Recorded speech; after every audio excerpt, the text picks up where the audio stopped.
সংস্কার বাস্তবায়নে ঐক্যমত্য প্রতিষ্ঠায় রাজনৈতিক দলের সঙ্গে প্রধান উপদেষ্টা ডক্টর মোহাম্মদ ইউনূসের বৈঠকের আরো খবর নিয়ে আমাদের সাথে যোগ দিচ্ছেন সহকর্মী শফিকুল হক। শফিকুল, রাজনৈতিক দলের নেতাদের সঙ্গে আলোচনায় কোন বিষয়গুলো বেশি গুরুত্ব পাবে বলে মনে করছেন এবং দলভিত্তিক আলাদা কোনো সুপারিশ আছে কিনা?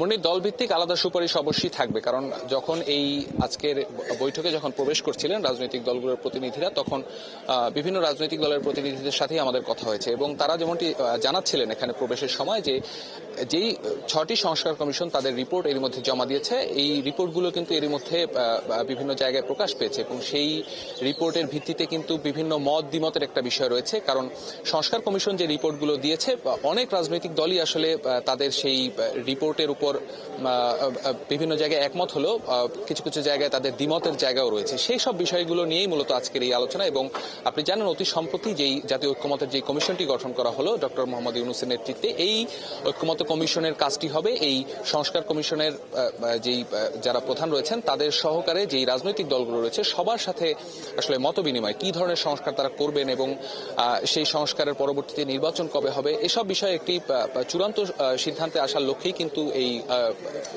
জাতীয় ঐক্যমত্য কমিশনটি কাজ করবে। এবং এই জাতীয় ঐক্যমত্য কমিশনের মেয়াদকাল ধরা হয়েছে 6 মাস। তার মানে আগস্ট মাসের মধ্যে মোটামুটি তাদের এই যেই ঐক্যমত্য কমিশন তাদের যে জুলাই সনদ যেটি বলা হচ্ছিল, এর আগেও শফিকুল আলম যেমনটি জানাচ্ছিলেন যে জুলাই সনদ জুলাই চার্টার এটি ঘোষণা করা হবে এবং এর পরিপ্রেক্ষিতে তাদের যেই সংস্কারগুলো তারা করে যাবেন এবং যে সংস্কারগুলো বাকি থাকবে সেই সংস্কারগুলো পরবর্তীতে যে রাজনৈতিক দল যারা ক্ষমতা গ্রহণ করবে নির্বাচনের মাধ্যমে তারা এসে করবে।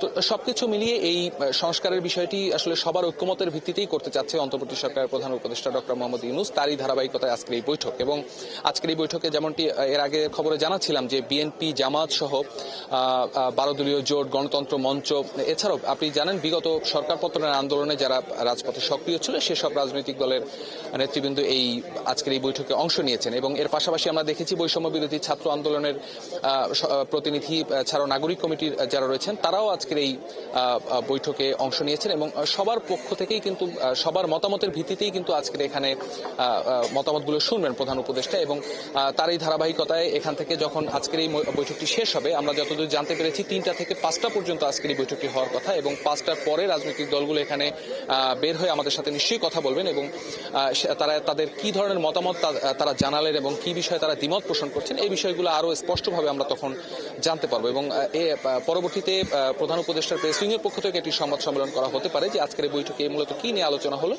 সে বিষয়ে তারা স্পষ্ট করবেন। তো আমরা এখন পর্যন্ত রয়েছি এখানে এবং এখন পর্যন্ত যেটি ধারণা করা হচ্ছে যে রাজনৈতিক দলগুলো যেটি চাচ্ছে, বিভিন্ন রাজনৈতিক দল স্থানীয় সরকার নির্বাচনের একটি প্রসঙ্গ কিছুদিন ধরেই রাজনৈতিক মহলে চাউর রয়েছে এবং কিছু কিছু দল চাচ্ছে যে জাতীয় সংসদ নির্বাচনের আগে স্থানীয় সংসদ নির্বাচন করা যায় কিনা। তবে বিএনপি সহ বেশ কিছু রাজনৈতিক দল এই স্থানীয় সরকার নির্বাচনের বিপক্ষে এবং তাদের পক্ষ থেকে আজকের দলীয় যে মতামত সেই মতামতের বিষয়গুলো প্রধান উপদেষ্টার কাছে জানানো হতে পারে। তো আমরা রয়েছি এখানে, তারা এখানে বের হয়ে যখন শফিকুল হক, সেই মতামতগুলো জানতেই আপনার কাছে আমরা আবারও ফিরবো। আপনি আছেন সেখানে, সঙ্গেই থাকবেন।